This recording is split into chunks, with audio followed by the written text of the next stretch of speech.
Sandra வந்துட்டு acting பண்ணுறாங்க, acting queen, drama queen அப்படின்னு சொல்லிட்டு நிறைய வீடியோஸ்லாம் போடுறீங்க.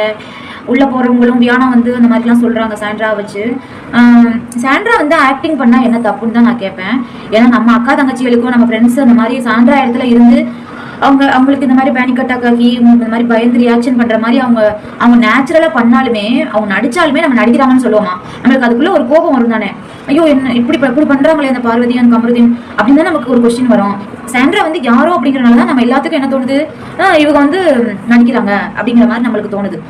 ஒருத்தவங்க ஒரு கேமுக்காக ஜஸ்ட் காசுக்காக 50 லட்சத்துக்காக ஒரு ஒரு பொண்ணை வந்து பிசிக்கலா இப்படி கீழே தள்ளி விட்டு மூவி ரேஞ்சுக்கு பண்றாங்க அப்படின்னா அது அது வந்து கண்டிப்பா அதுக்கான பலன் வந்துட்டு அவங்களுக்கு ரெட் கார்டு தான் நான் சொல்லுவேன். அது ட்ராமா பண்ணி அனுப்பிச்சாங்களோ இல்லை வந்து உண்மையிலேயே நடிச்சாங்க, உண்மையிலேயே அனுப்பணும்னு நினைச்சு அனுப்புனாங்களா, இல்லை அவங்களுக்கு உண்மையிலேயே நடந்துச்சா, அதை பற்றிலாம் நான் பேச வரல. இவங்க நடந்துக்கிட்டதுக்கு அதுக்கு ரெட் கார்டு வந்து நான் வந்து சல்யூட் தான் பண்ணுவேன். என்னோட ஒப்பீனியன் என்னன்னா, பாரு அண்ட் கமருதீன் வந்து பண்ணதுக்கு அந்த 2 பேர் நடந்துக்கிட்ட அந்த நைட் அந்த காருக்குள்ள அவங்க மட்டும் இல்லை, அந்த டைம்ல எல்லாருமே இருந்தாங்க, 7-8 பேர் இருந்தாங்க. அவங்க நினைச்சிருந்தா அந்த 2 பேர்த்த மற்ற எல்லாரும் சேர்ந்து தடுத்துருந்துருக்கலாம். அவங்க தடுக்காம அவங்க என்ன பண்ணிருக்காங்கன்னா, அவங்கள மாதிரி நம்மளும் சீப்பா விளையாடக்கூடாது அப்படின்னு நினைச்சுன்னா எல்லாரும் அமைதியா இருந்திருக்காங்க. இது என்ன இதுக்கு போகுது அப்படின்னு சொல்லிட்டு எல்லாரும் பொறுமையா இருந்து பார்த்துட்டு இருந்திருக்காங்க. நீங்க கேட்கலாம், நீங்க இல்லை தங்கச்சி கூட என்கிட்ட கேட்டா, இந்த மாதிரி பாருன் கமருதீன் வந்துட்டு இந்த மாதிரி புஷ் பண்ணி தள்ளி விடும் போது பிக் பாஸ் ஒருத்தர் மேல இருந்து பார்த்துக்கிட்டு தானே இருந்தாரு, அவர் நினைச்சிருந்தா அவர் தடுத்து இருந்திருக்கலாமே அப்படின்னு சொல்லிட்டு அவ கூட என்கிட்ட கேட்டா.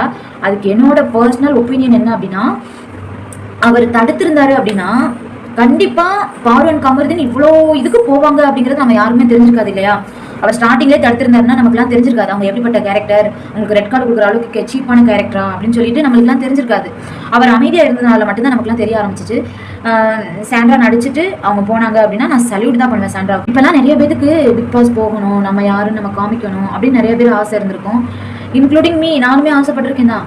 பட் ஆனால் இந்த சீன் பார்க்கும்போது நம்மளுக்கு ஒரு பயம் வருது. ஐயோ பிக் பாஸ்குள்ள எப்படி நடக்குமா அப்படின்னு எனக்குலாம் அந்த லைவ் நான் லைஃப்ல பார்த்தேன். எனக்கு பார்க்கும்போது எனக்கு பயம், ஐயோ என்ன இப்படி நடக்கிறாங்க, இப்படி நடந்துக்கிறாங்க அப்படின்னு சொல்லிட்டு பயமா வேற இருந்துச்சு. அதுக்கப்புறம் அந்த ரெட் கார்டு கொடுத்ததுக்கு அப்புறம் கொஞ்சம் சாந்தமா இருந்துச்சு. ஆனா இப்ப எல்லாரும் சாண்ட்ரா நடிக்கிறாங்க, அவங்க வந்துட்டு நடிப்பறக்கி ட்ராமா குயின் அந்த மாதிரிலாம் நீங்க வீடியோ போட்டீங்க இல்லையா.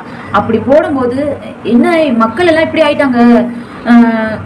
ஒருத்தவங்களுக்கு ஒரு அநியாயம் நடந்திருக்கு, அது அவங்க தப்பானவங்களாவே இருந்தாலுமே, அவங்க நடிக்கிறவங்களாவே இருந்தாலுமே, அவங்களுக்கு நடந்தது ஒரு அநியாயம், அது உங்க எல்லாத்துக்கும் மறந்து போச்சு. ஆனா இங்க சாண்ட்ரா நடிக்கிறது மட்டும்தான் உங்க எல்லா கண்ணுக்கும் தெரியுது. அது அப்படி நீங்க வீடியோ போட போட அந்த மாதிரி மெசேஜ் கமெண்ட்ஸ்லாம் வர